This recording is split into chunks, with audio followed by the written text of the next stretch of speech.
Di Tanah Melayu ada suatu kisah yang benar-benar tidak pernah hilang dari ingatan. Ia bukan sekedar legenda, yang memilih menghilang daripada menjadi tawanan.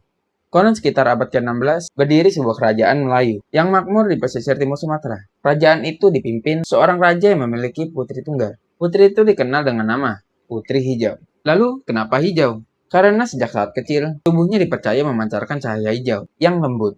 Lalu saat ia memakai pakaian yang berwarna hijau zamrud, cahayanya terlihat makin jelas. Rakyat percaya ia bukan hanya seorang manusia, melainkan titisan penjaga alam. Putri ini dikenal bijaksana, tegas, dan tidak mudah tunduk pada tekanan politik. Namun kecantikannya menyebar hingga ke negeri seberang. Pada masa ekspansi kerajaan-kerajaan besar di Nusantara, seorang raja yang berasal dari luar wilayah Melayu mendengar tentang kecantikan Putri Hijau dan ingin mempersuntingnya. Lalu lamarannya pun dikirim.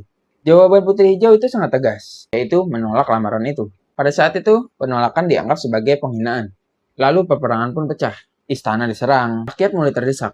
Ada dua saudara laki-lakinya berubah wujud, menjadi makhluk sakti untuk melindunginya. Yang satunya menjadi naga, dan satunya menjadi meriam raksasa yang tidak henti menembak. Namun jumlah pasukan musuh saat itu sangat besar, dan kekalahan tidak terhindarkan. Dan ketika kekalahan itu, Putri Hijau memilih berjalan menuju sungai besar. Dan di hadapan rakyat, ia berkata, "Lebih baik aku kembali ke alam, daripada menjadi tawanan." Lalu tubuhnya perlahan menghilang dalam pusaran air. Sejak saat itu, tubuhnya tidak pernah ditemukan.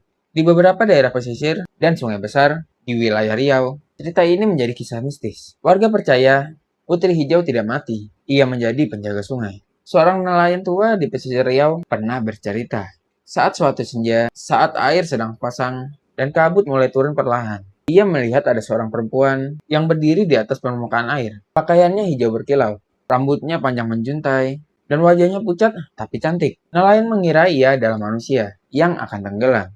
Tapi saat mendekat, perempuan itu berkata dengan pelan, "Pulanglah, air malam ini tidak bagus." Seketika angin terhenti, dan air menjadi tenang. Tidak lama setelah nelayan ini kembali ke daratan, badai besar pun datang. Airnya menghantam sungai. Esokan harinya ia kembali, tapi tidak ada jejak siapapun. Ada beberapa warga mengaku mendengar suara tangisan perempuan di tepi rawa saat sedang maghrib, melihat bayangan hijau di antara pepohonan bakau, merasakan hawa dingin tiba-tiba saat menyebut namanya.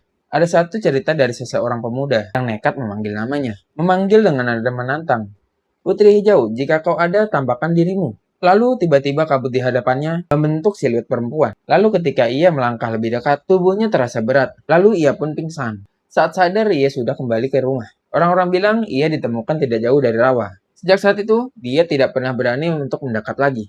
Bagi sebagian orang, Putri Hijau adalah simbol harga diri perempuan Melayu karena keteguhan dalam mempertahankan kehormatan hubungan manusia dengan alam. Bagi yang lain, ia adalah penunggu sungai. Dan hingga saat ini, saat senja turun di tepian sungai Riau, masih ada orang yang memilih dia. Karena mereka percaya, hijau bukan hanya sebagai warna, tapi pertanda bahwa ia sedang mengawasi. Jika kamu ingin mendengar cerita urban legend lainnya, bisa klik like dan subscribe. Dan jika ingin request cerita lainnya, bisa tulis di kolom komentar. Saya Ranuka, terima kasih.